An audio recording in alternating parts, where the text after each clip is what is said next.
Por muito tempo, haverá apenas duas potências na Europa, com as quais a Alemanha poderá concluir uma aliança. Essas potências são a Grã-Bretanha e a Itália. Hitler admirava o Império Britânico e o seu sistema colonial como prova viva da superioridade germânica sobre as raças inferiores e via o Reino Unido como um aliado natural da Alemanha. Em Mein Kampf, escrito em 1924, Hitler delineou o antissemitismo e o anticomunismo no cerne da sua filosofia política, bem como seu desdém pela democracia parlamentar e a sua crença no direito da Alemanha a expandir o seu território. Ele acreditava na aplicação do conceito do espaço vital para trazer esses territórios valiosos para a economia alemã. Com mais de 50 milhões de mortos no final de 1945, nunca houve uma guerra com tantas perdas. Na década de 1930, os nazistas não escondiam as suas intenções. Mein Kampf, a obra do retorcido cérebro do Führer, era acessível a todos. Essa é a história de um dos livros políticos mais difundidos do mundo, um livro com uma história aterrorizante. Acompanhe esse vídeo até o final, pois vamos explorar detalhes muito específicos tanto do conteúdo do livro, quanto do impacto dele na Segunda Guerra Mundial. E você vai ver que foi muito mais significativo do que as pessoas erroneamente acreditam. Hitler profetizou no seu livro 3 coisas que posteriormente vieram a acontecer: o extermínio dos judeus na Europa, a invasão do leste europeu, e talvez o que você não saiba, que vamos ver em detalhes nesse vídeo, é que ele tinha uma ferrenha insistência de que a França é o arqui-inimigo da Alemanha. Mas uma das coisas que ele não tinha como prever, e com certeza tem um impacto profundo para nós hoje, é o incrível jogo World of Tanks. Imagina só entrando nas batalhas que lembram a Segunda Guerra Mundial, com tanques de verdade e detalhes que te fazem se sentir imerso no contexto daquela época. O negócio é que dá para customizar e deixar o seu tanque do jeito que você quiser, pronto para encarar qualquer coisa. O vídeo de hoje é especial, pois ele está sendo patrocinado pela World of Tanks. A comunidade desse jogo é colossal, com mais de 100 milhões de jogadores no mundo todo. Você que gosta de multiplayer pode ir na certa. E o mais louco é que é um jogo online grátis, então todo mundo pode jogar. Não importa se é a sua primeira vez ou se já joga faz tempo. Pode ir que não tem erro. Existem vários tipos de tanque para você escolher: os destruidores, a artilharia e os tanques mais leves e pesados. Ao todo são mais de 800 modelos. Eu diariamente abro o jogo para dar uns disparos e meter bala em todo mundo. Você vai andar por campos abertos, subir morros íngremes, dar um perdido na mata e até explorar desertos. Com mais de 40 arenas de batalha, cada partida é única e você não enjoa dos combates. Reúna sua equipe, planeje suas estratégias e mostre a sua habilidade tanto em zonas urbanas quanto industriais. E o melhor de tudo, na hora de você se registrar, olha isso aqui. Você pode usar o código promocional exclusivo COMBAT e ganhar um monte de recompensas incríveis. Dá para pegar 7 dias de acesso premium, 250 mil créditos, o tanque Crown B no nível 6 e ainda 3 níveis maneiros para você usar em 10 batalhas cada: o Tiger 131 nível 6, o T-78 no nível 6 e o Type 64 no nível 6 também. Não perca essa! Baixe o jogo pelo link que está na descrição do vídeo, usa o código promocional e nos vemos por lá! Tudo começa em novembro de 1918, após o final da Primeira Guerra Mundial, quando os soldados alemães retornam para casa. Entre os milhões de homens, há um que não aceita a derrota: Adolf Hitler. Um simples cabo prestes a ser desmobilizado. No final da Primeira Guerra, Hitler é um completo desconhecido. Nascido em 1889, aos 30 anos, ele tem um futuro pouco promissor pela frente. Ele sente que o risco é voltar à vida que tinha antes da guerra, uma vida de anonimato. Ele não tem uma profissão, dinheiro ou família, então ele se agarra ao que ele ainda tem: o exército. Lá, chama a atenção do capitão Karl Mayr, que reconhece seu talento que pode ser usado de 2 maneiras: para serviço de inteligência militar ou para propaganda, e talvez até para falar em público. Mayr usa Hitler como informante, infiltrando ele no DAP, que era o Partido dos Trabalhadores Alemães. Hitler se sente à vontade lá, fazendo o que lhe é pedido, mas em algum momento ele vai além. Ele toma a palavra e descobre algo que não conhecia: seu talento como orador. Nos bares de cerveja de Munique, Hitler se destaca e se torna líder do Partido Nacional Socialista dos Trabalhadores Alemães. Com o tempo, ele começa a atrair seguidores. No início, apenas um punhado de militantes, mas eventualmente milhares de pessoas o seguem. No início dos anos 1920, Hitler é um hábil agitador. Durante muito tempo, ele não nutre ambições de escrever até que algo aconteça: a Marcha sobre Roma de Mussolini. Hitler, então, quer seguir o exemplo dele. Em novembro de 1923, com 34 anos, ele imita Mussolini e lidera um partido político emergente. Ao seu lado está o herói nacionalista da Primeira Guerra, o general Ludendorff. Em Munique, eles decidem que é o momento oportuno para tomar o poder. Hitler e seu corpo de segurança interrompem um comício com membros do governo da Baviera em um bar. Hitler então invade a reunião, sobe em uma cadeira e atira no teto com um revólver. Tudo parece um pouco ridículo. Então ele ameaça todos os que não querem se unir a ele. A operação fracassa. Os golpistas são detidos pela polícia bávara. 16 participantes morrem no famoso incidente e Hitler escapa, mas é preso 2 dias depois na fortaleza de Landsberg, que ficava a 60 km de Munique. Quando ele chega lá, está em seu ponto mais baixo. É bem conhecido que Hitler pesava 73 quilos e alguns dias depois ele cai em depressão e decide fazer dieta, chegando até pensar em suicídio. A história de Hitler podia ter terminado aqui.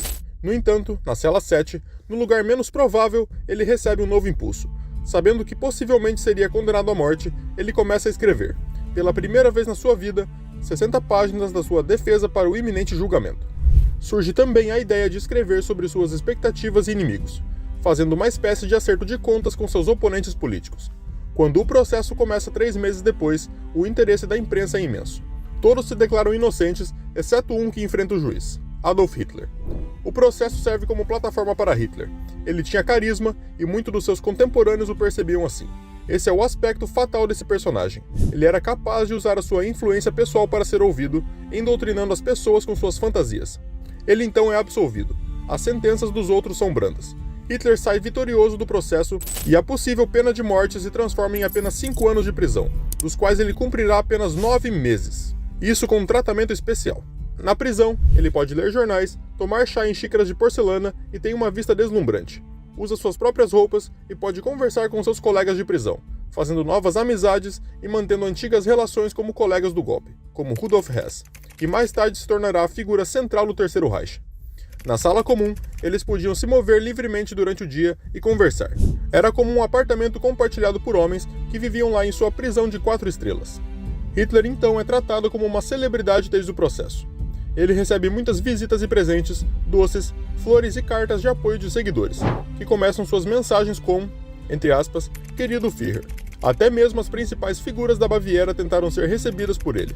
O livro de visitas está cheio e as conversas são transcritas em cartões de registro. Entre os 330 visitantes também havia celebridades, como Ludendorff. Muitos o incentivam a continuar escrevendo, especialmente Helene, que era herdeira da fábrica de pianos. E ela lhe dá um presente crucial, uma nova Remington. Ela o visitou com bastante frequência durante esse período e é muito provável que ela tenha lhe dado uma máquina de escrever, que era muito cara naquela época. Naquele momento, não era comum possuir uma máquina de escrever assim, e nos dias de hoje, os historiadores concordam que isso não é verdade, e que Hitler de fato escreveu o texto durante sua prisão. Ele escreveu o primeiro volume Landsberg, e Rudolf Hess mal sabia usar uma máquina de escrever e aprendeu um pouco na prisão. Hitler trabalhou na máquina de escrever ele mesmo. A ideia de que Hitler ditou um livro é errônea e também não é verdade. Ele reescreve a sua biografia, concedendo a si mesmo o papel de herói. E não é só isso. Ele usa o tempo na prisão para ler dezenas de livros, incluindo um ensaio sobre a desigualdade das raças humanas do francês, e livros com termos tão encantadores como higiene racial e eugenia no título. Isso pode parecer repugnante hoje em dia, mas naquela época, essas teorias pseudocientíficas estavam na boca de todos. E a imprensa falava naturalmente sobre raças. Isso serviu de inspiração para Hitler. Essa mistura de teorias prepara um caldo indigesto. Ele dá a esses livros e ideias sobre raças uma coesão terrível e opressiva. Os meses passam e Hitler aprimora sua terrível teoria de luta racial. No topo da sua delirante pirâmide estão os arianos, ou seja, os alemães, em constante defesa da sua pureza racial. Seu maior inimigo são os judeus, considerados parasitas. Hitler está obcecado por eles e acredita que são responsáveis por todos os fracassos alemães, incluindo a derrota de 1918. Ele tenta convencer os alemães de que os judeus estão por trás de uma conspiração internacional para destruir a Alemanha e que são a causa de todos os problemas. Ele usa praticamente todos os registros do discurso antissemita e os intensifica. No final de 1924, Hitler sai da prisão com centenas de páginas em mãos. Não é difícil publicar o seu texto fanático, já que ele é muito conhecido e as editoras o disputam.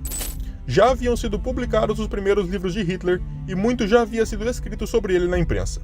Pode-se dizer que ele era uma estrela da mídia naquela época. Talvez isso seja um pouco exagerado, mas ele era muito conhecido, não apenas na Baviera, mas também fora da Alemanha. Assim, a perspectiva de publicar uma biografia desse homem era uma oportunidade promissora para as editoras. Hitler tem liberdade para escolher e opta pelo editor que oferece mais dinheiro, que se chamava Max, seu ex-superior durante a Primeira Guerra Mundial. Os dois são amigos e Max dirige uma pequena editora compartilhando a ideologia extremista de Hitler. Para lançar o livro, eles precisam encontrar um bom título, o que não é fácil. Originalmente, o livro Minha Luta iria ser intitulado, entre aspas, 4 anos e meio de luta contra a mentira, estupidez e covardia. Embora bastante contundente, esse título parecia pouco atrativo. A editora insistiu em um título mais curto e sugestivo. Assim, o livro acabou sendo chamado Minha Luta. Para sua publicação, foi feita muita publicidade na imprensa nacionalista. Um jornal até mesmo o classificou em dezembro de 1925 como o melhor presente de Natal. Surpreendentemente, o livro não foi um sucesso de vendas. Os seguidores nazistas compraram algumas milhares de cópias, mas o texto não obteve o sucesso esperado. Pior ainda, alguns jornais o criticaram severamente. Hitler foi rotulado como um agitador que já não entendia o mundo, e a sua teoria era vista como resultado de ideias errôneas repetidas obstinadamente. De acordo com Hitler, era a sagrada missão do povo alemão reunir e preservar os elementos raciais mais valiosos e elevá-los à posição dominante. Todos aqueles que não pertencem a uma boa raça são palha. Era necessário para os alemães ocuparem-se não apenas com a criação de cães, cavalos e gatos, mas também com o cuidado pela pureza do seu próprio sangue. Hitler atribuiu o significado internacional à eliminação dos judeus, que necessariamente deve ser um processo sangrento. Em estilo, Mein Kampf foi apropriadamente considerado pesado, repetitivo, desorganizado, ilógico e, pelo menos na primeira edição, cheio de erros gramaticais, todos refletindo um homem semi-escolarizado. No entanto, era habilmente demagógico, apelando a muitos elementos insatisfeitos na Alemanha: os ultranacionalistas, os antissemitas, os antidemocráticos, os antimarxistas e os militares. Em grande parte, Minha Luta era ilegível e foi considerado por seus contemporâneos como uma bagunça de ideias e uma espécie de erupção descontrolada. As expectativas do público estavam relacionadas ao golpe de Estado, esperando revelações sensacionais sobre a tentativa de golpe e que o livro contasse coisas desconhecidas. Em outras palavras, eles esperavam que o livro fosse uma bomba política, embora Minha Luta não fosse nada disso. No entanto, Hitler não deu atenção a essas críticas e em 1928 até escreveu outra obra completamente desconhecida, chamada de O Livro Secreto. O segundo volume delineia o programa político, incluindo os métodos terroristas que o nacionalsocialismo deve seguir tanto para obter o poder quanto para exercê-lo na nova Alemanha. Embora essa obra também fosse extremamente agressiva, nunca foi impressa durante a vida de Hitler devido às baixas vendas de Minha Luta. Então surge a seguinte pergunta: por que os judeus não deram importância quando Mein Kampf foi lançado pela primeira vez? A maioria dos jornais judeus ignorou o livro de Hitler. Às vezes, mencionavam o livro de forma passageira, mas não promoviam discussões aprofundadas ou análises. Quando os jornais judeus abordavam Hitler e seu Partido Nacional Socialista, eles focavam principalmente nos insultos e ataques aos judeus, profanação de cemitérios judaicos e questões semelhantes, mas não exploravam a ideologia nacional socialista. Quando a imprensa judaica examinou a ideologia antissemita, concentrou-se principalmente nos cientistas antissemitas, que eram os defensores da eugenia, e não tanto em Hitler e o seu livro. Até o final dos anos 1920, o partido de Hitler era apenas um entre muitos movimentos nacionalistas e antissemitas com os quais os jornais judaicos lidavam. Mesmo quando Hitler ganhou mais destaque, seu partido era visto como uma forma radical e brutal de uma estrutura intelectual antissemita muito mais influente. Embora os jornais judaicos em grande parte tenham ignorado o livro de Hitler, isso não significa que os indivíduos judeus e não judeus que se opunham ao antissemitismo não tenham prestado atenção a ele. Eles de fato o fizeram, mas muitas vezes consideravam o livro como uma obra populista mal escrita de um charlatão que não merecia ser levado a sério. Uma exceção a isso foi em 20 de agosto de 1930, onde foi publicado um artigo de primeira página intitulado A Ameaça Nacional Socialista, que explorava em detalhes a ideologia de Hitler apresentada em seu livro. Mein Kampf poderia ter permanecido como uma obra desconhecida, mas o destino tomou um rumo dramático em 1930. A crise econômica americana atingiu a Alemanha enfraquecida com força. O número de desempregados aumentou para 4 milhões em apenas 4 anos, e nas eleições, os radicais atraíram muitos eleitores. O Partido Nazista passou de 3% em 1928 para 18% em 1930, apenas 2 anos depois. As vendas de Mein Kampf dispararam, vendendo 54 mil exemplares apenas em 1930. As pessoas queriam saber o que Hitler pensava e planejava. Ele era agora um homem que fazia parte do sistema político da Alemanha. O livro melhorou a imagem de Hitler enquanto ele ascendia ao poder, tornando-o mais crível. Ele já não era visto apenas como um agitador político ou um orador, mas também como um escritor, o que era importante na Alemanha, um país que dava tratamento especial a doutores e catedráticos. Hitler desejava transformar a Alemanha num novo tipo de Estado, que se alicerçasse com os conceitos de raças humanas e incluísse todos os alemães que viviam fora da Alemanha, estabelecendo também o conceito do líder, em que Hitler dita que ele deveria deter grandes poderes, estabelecendo uma ideologia universal. O livro é dominado pelo antissemitismo. Hitler diz, por exemplo, que a língua internacional Esperanto faz parte da conspiração dos judeus e faz comentários a favor da antiga ideia nacionalista alemã da necessidade de ganhar o espaço vital para o leste, especialmente na Rússia. Outro aspecto importante é o posicionamento político claramente anticomunista. Hitler usou como tese principal o perigo judeu, que fala sobre a conspiração dos judeus para ganhar a liderança na Alemanha. No entanto, o livro também é autobiográfico. Dá detalhes da infância de Hitler e o processo pelo qual ele se transformou em um nacionalista, depois num antissemita e finalmente num militarista, tendo sido marcado pela sua juventude em Viena. Hitler, que suspeitamos ser um perdedor amargurado, invejoso e traumatizado, se apresenta como um perdedor amargurado, invejoso e traumatizado. A estranheza disso é especialmente evidente nos capítulos autobiográficos iniciais. Seus ressentimentos estão sempre presentes. Seu pai era insensível, mesquinho, implacável e opaco. Hitler escreveu o seguinte: "Meu pai me proibiu de nutrir a menor esperança de estudar arte. Eu fui um dos melhores da minha classe em desenho, e desde então, minha habilidade se desenvolveu incrivelmente. Minha própria satisfação me levou a ter um orgulho alegre na esperança do melhor. Estava na bela cidade pela segunda vez, esperando com impaciência ardente, mas também com confiança em mim mesmo, pelo resultado do meu exame de admissão. Eu estava tão convencido de que seria bem-sucedido, que quando recebi a minha rejeição, isso me atingiu como um raio do nada. No entanto, foi o que aconteceu. Quando me apresentei ao reitor, pedindo uma explicação para a minha não aceitação na escola de pintura da academia, aquele cavalheiro me assegurou que os desenhos que eu havia submetido mostravam de maneira incontestável a minha inaptidão para a pintura. Em Mein Kampf, Hitler postula uma conspiração judaica para conquistar a liderança mundial. Ele menciona que não tinha conhecido nenhum judeu até chegar a Viena e que inicialmente sua atitude era liberal e tolerante. Quando ele se deparou pela primeira vez com a imprensa antissemita, ele rejeitou as suas visões como indignas de consideração séria. Mais tarde, ele adotou as mesmas visões antissemitas, que se tornaram cruciais para o seu programa de reconstrução nacional da Alemanha. Mein Kampf também foi estudado como uma obra de teoria política. Por exemplo, Hitler manifesta o seu ódio ao que acreditava serem os dois males do mundo, o comunismo e o judaísmo. No livro, Hitler culpou os principais problemas da Alemanha no Parlamento da República de Weimar, nos judeus e nos nacional-democratas. Ele anunciou que queria destruir completamente o sistema parlamentar, acreditando que ele era corrupto em sua essência, uma vez que aqueles que alcançam o poder são oportunistas inerentes. Enquanto historiadores debatem a data exata em que Hitler decidiu exterminar o povo judeu, poucos colocam essa decisão antes do meio da década de 1930.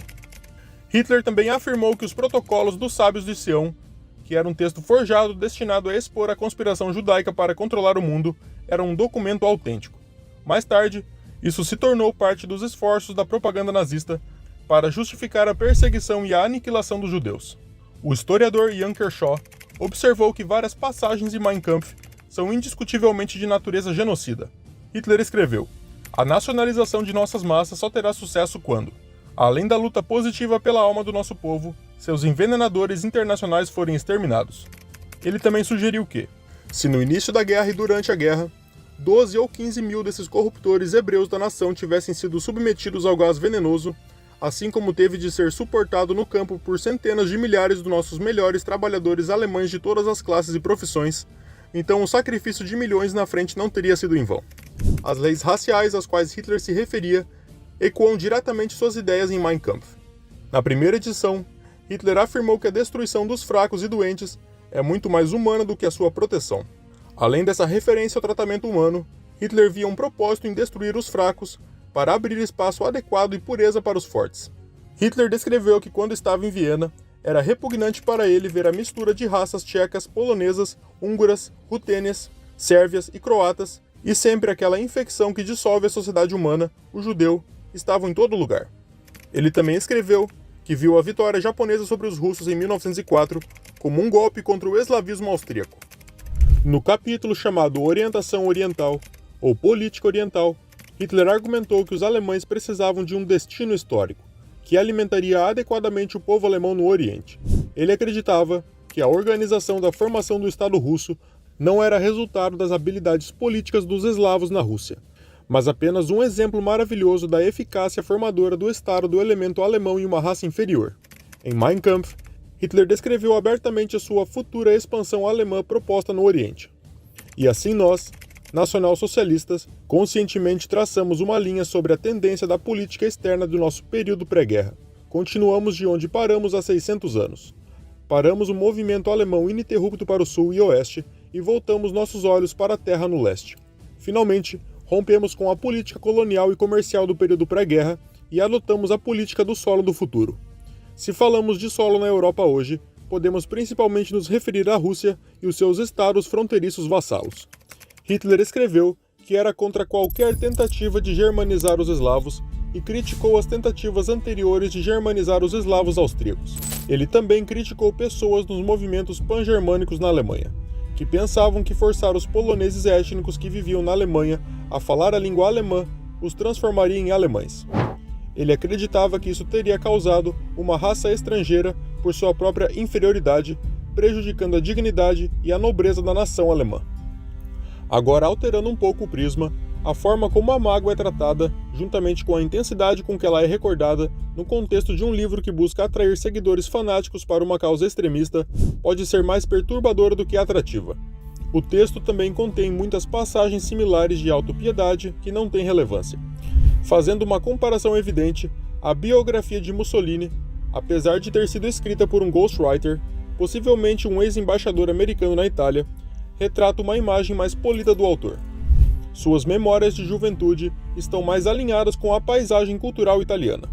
Por outro lado, a autobiografia de Hitler segue o estilo esperado de um ditador fascista. Embora ambos estivessem no auge do seu poder, as abordagens deles são notavelmente diferentes. De fato, de maneira intrigante, as figuras menores do período associado ao fascismo e também à extrema-direita europeia parecem estar mais próximas do arquétipo de um líder nacional idealizado do que a imagem que Hitler tenta projetar. Um exemplo é Cornélio Codreanu na Romênia, que mesmo sendo mais antissemita do que Hitler, personificava um líder nacional carismático com uma abordagem religiosa mística. Até mesmo Oswald Mosley, na Inglaterra, apesar de ter sido satirizado por Wodehouse, em sua figura de Roderick Spode, tinha muitas características de um líder carismático popular, embora isso seja preocupante. A autoimagem de Hitler não possui o carisma polido dessas outras figuras. Ele se apresenta principalmente como vítima e sofredor, um soldado pobre envenenado, um artista fracassado desesperadamente faminto e sujeito a zombarias. A estranheza se estende ao seu medo obsessivo de impureza, incluindo a sua patológica obsessão pela sífilis e o seu culto a corpos fortes. A emoção predominante em sua autobiografia é o pathos, quase se tornando a emoção dominante no livro. No entanto, outra característica notável do livro, possivelmente até elucidativa, é o quão a visão de mundo dele tem uma característica pequeno-burguesa, incluindo uma tendência ao autodesprezo. A experiência de classe de Hitler é clara tanto para ele quanto para o leitor. Ele reconhece a sua origem de classe média e a sua perspectiva é moldada por essa realidade. O seu contínuo sentimento de ressentimento deve ter encontrado eco entre aqueles que compreendem essa emoção. Mesmo que o livro possa parecer estranho, deprimente e desmotivador para os leitores contemporâneos, é provável que tenha ressoado com uma parte considerável da sociedade alemã após a guerra e também após a inflação. Até mesmo seu antissemitismo carrega traços de ressentimento pessoal, além da ideologia racial científica. O antissemitismo assume várias formas, e o tipo que Hitler expressa é distinto daquele defendido. Por exemplo, por Drummond na França, ou Chesterton e Belloc na Grã-Bretanha, que tinham uma abordagem mais aristocrática, atribuindo aos judeus um poder conspiratório secreto, isso mistura a admiração com a aversão, semelhante à ideia do perigo amarelo associado aos asiáticos. O antissemitismo de Hitler parece derivar de uma forma de paranoia que é característica do pensamento pequeno burguês. Ele não parece ressentir tanto aqueles que são novos ou diferentes, mas sim os concorrentes na sua vizinhança, os que jogam o mesmo jogo com regras percebidas como injustas. Eu não sabia o que mais me impressionava, a agilidade de suas línguas ou a maestria deles em contar mentiras. É interessante notar que o seu antissemitismo está intrinsecamente ligado à sua aversão à França. Para ele, judeus são equiparados aos franceses. Eles são basicamente as pessoas que frequentam escolas de arte. Tanto a antipatia em relação aos franceses, quanto o antissemitismo são sintomas de um mesmo sentimento pequeno burguês. Eles acreditam que são superiores a nós. Eles pensam que são melhores do que nós por serem mais espertos. Eles nos olham de cima para baixo. E essa sensação é insuportável. Esse medo constante de ser ridicularizado e de virar piada é tão profundo em Hitler que esse sentimento permeia seus discursos, até mesmo o início da guerra. Os judeus e os ingleses estão zombando de mim, mas não permitirei que isso continue por muito tempo. É comum que alguém sinta um receio de ser humilhado e que isso possa conduzir à violência. No entanto, é peculiar que alguém escolha exibir tão abertamente o seu desejo por violência como resposta a esse medo de ser ridicularizado. O fato dele utilizar isso como fonte de poder parece vulnerável e desprotegido de uma maneira estranha. Em 1933, Hitler deixou o mundo perplexo com sua ascensão surpreendente ao poder. Graças aos 37% dos votos do seu partido, ele foi nomeado chanceler. Para realizar os seus sonhos de grandeza e conquista, o que ele havia escrito em Minha Luta sobre a necessidade de uma Alemanha unida tornou-se uma ferramenta para a propaganda. Com a ajuda de Goebbels, ele recorreu aos princípios mencionados em seu livro, focando em uma propaganda eficaz que se concentrasse em poucos pontos e repetisse os slogans por um longo tempo, até que cada indivíduo associasse o desejo a esses lemas. Um elemento desse esforço massivo de propaganda é claro em Mein Kampf. O governo recomendou rapidamente que os seus funcionários adquirissem o livro. A partir de 1936, ele foi entregue aos recém-casados. Hitler também envolveu a indústria no seu projeto, graças ao rearmamento, multiplicando por 8 seus pedidos. Empresas como a Club entregaram uma cópia a cada funcionário, principalmente em aniversários e ocasiões especiais. Além disso, ele também era dado como prêmio por desempenho. Para impulsionar as vendas, a editora ofereceu o livro em vários formatos, inclusive em braille para deficientes visuais, como uma edição de luxo com capa de mármore e ouro. Houve uma edição limitada para os dignatários nazistas de alto escalão e, como ápice da propaganda, uma edição em formato de Bíblia. Ela era um símbolo de poder para os nazistas e foi até chamado de a Bíblia do nazismo. Mais importante do que o livro em si, foi a função simbólica de proclamar, sim, Minha Luta é o livro do Führer. O livro foi forçadamente transformado em um sucesso de vendas, tornando Hitler rico. Ele recebeu royalties equivalentes a cerca de 10 milhões de euros atuais, o que lhe permitiu adquirir seu famoso iate e desfrutar de sua paixão por carros Mercedes de luxo. No total, foram impressos 12,5 milhões de exemplares em alemão até 1944, o que significa que Hitler ganhou cerca de 1 Reichsmark por cópia. Ou seja, pelo menos 12 milhões de marcos apenas com esse livro. Apesar da sua distribuição em massa, não se sabe ao certo quantas pessoas realmente leram Mein Kampf. Provavelmente devido ao volume tedioso de 700 páginas, muitos não se dedicaram à leitura completa. Além disso, o conteúdo racial e incendiário não agradou a todos. Há relatos de que, em 1940, Hitler foi convocado como paramédico no exército alemão e a sua família tinha uma cópia de Mein Kampf. Seu pai, porém, não gostou do presente e o livro permaneceu na estante até 1945. A percepção das pessoas em relação ao livro varia. Alguns não o levam a sério, como o pai de Lux, que considerou o livro uma mera declaração de guerra e não leu o que considerava bobagens. No entanto, em outras famílias, o livro era encarado como uma personificação dos maiores temores. O testemunho de Lux, que tinha apenas 6 anos em 1938, reflete a influência do livro na época. Ela lembra do seu pai convidando amigos para discutir o livro de Hitler em casa. Embora escondida debaixo da mesa, ela ouviu seu pai repetidamente dizendo: "Leiam um livro", não se referindo à Bíblia ou a qualquer outra obra, mas evidentemente a Mein Kampf. Não se sabe se os amigos do seu pai seguiram o conselho, mas uma coisa é certa: seu pai foi um dos poucos alemães que entenderam as catástrofes que o manual nazista pressagiava. Ele compreendeu que o que os nazistas fariam estava detalhado no livro, pois naquela época Hitler repetia incessantemente paz, paz e paz, enquanto na realidade estava se preparando para a guerra com todo o seu vigor. Os preparativos bélicos devem ser mantidos em segredo e Hitler começa a se preocupar com isso. Ele teme que o livro possa trair os seus planos, já que alguns trechos falam sobre conquistas futuras. A necessidade de manter os objetivos da política externa, garantindo ao povo alemão a terra e o território que consideram de direito, está evidente. Sua agenda expansionista tem um foco particular em um país, a França. Hitler ainda considera a França como um inimigo mortal e implacável do povo alemão. Mein Kampf anuncia, ou pelo menos legitima, a ideia de uma revanche militar contra a França. Muitas páginas da obra são dirigidas de forma agressiva contra esse país, que Hitler descreve como uma mistura de raças, um país de negros e um país de judeus. Hitler sabia que, se os franceses levassem a sério essa ameaça, poderiam tentar impedir o rearmamento da Alemanha. Diante desse cenário, em novembro de 1933, Hitler implementa uma estratégia audaciosa. Ele recebe em Berlim o jornalista francês Fernand de Brinon, que defende uma aproximação com a Alemanha. Hitler então concede a Brinon uma primícia. A primeira entrevista a um meio de comunicação francês como chanceler. Quando Brinon questiona Hitler sobre os trechos antifranceses no seu livro, Hitler recorre a um antigo truque e mente descaradamente. Ele declara que não deseja nada além da paz, argumentando que ele mesmo já experimentou a guerra e que a Europa já sofreu danos demais. Isso contrasta com o que está escrito em Mein Kampf, onde Hitler fala da guerra. Ele alega ter mudado, como qualquer político confrontado com um texto da sua juventude diria. Ele alega que escreveu aquele texto na prisão, em um momento de fúria, e que agora, como chanceler, suas perspectivas são diferentes.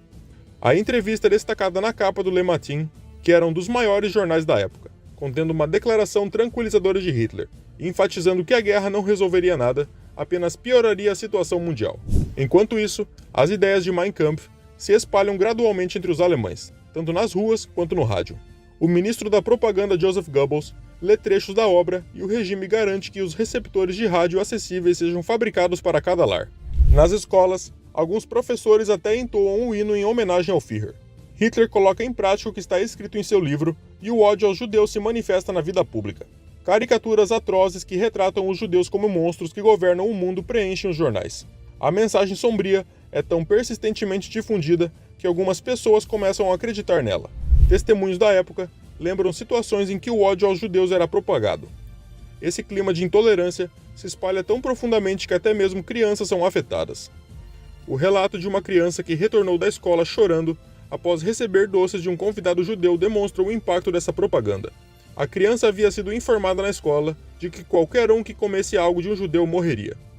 A possibilidade de prever o Holocausto por meio de Minha Luta é uma área de consenso entre os historiadores.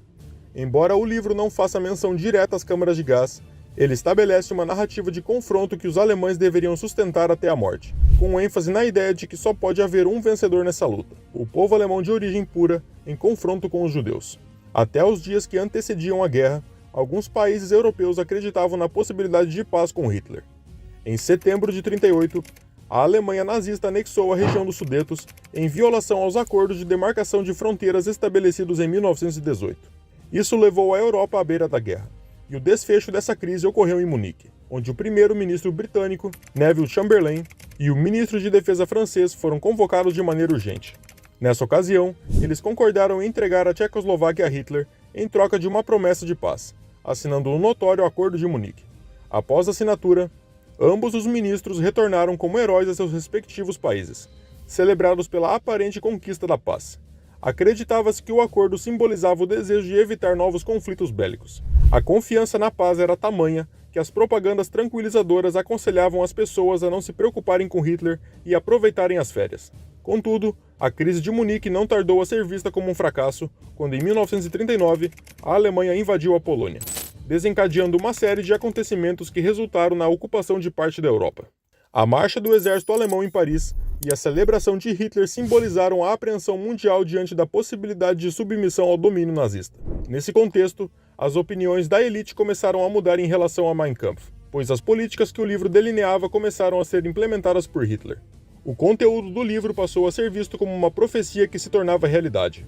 O livro ganhou uma nova dimensão quando as negociações de paz cuidadosamente planejadas falharam em 1939, culminando na invasão alemã à Polônia e na subsequente ocupação de territórios europeus.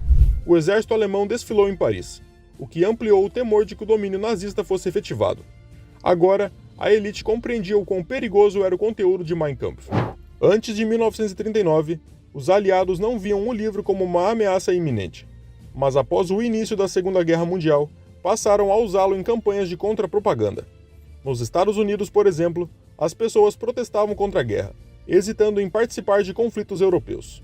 Contudo, à medida que a guerra se intensificava, a percepção mudava e o chamado de isolacionismo dava lugar ao reconhecimento da ameaça nazista. Se voltarmos para quando Hitler se tornou chanceler da Alemanha em 1933, ele na verdade começou a se distanciar do livro. Ele o descreveu como fantasias atrás das grades, e posteriormente afirmou a Hans Frank que se em 1924 eu tivesse qualquer ideia de que me tornaria chanceler do Reich, nunca teria escrito o livro. No entanto, Mein Kampf foi um best-seller na Alemanha durante a década de 30. Como vimos, durante os anos de Hitler no poder, o livro era muito procurado nas bibliotecas e frequentemente revisado e citado em outras publicações. Ele era distribuído gratuitamente para casais recém-casados e para soldados que lutavam na frente de batalha.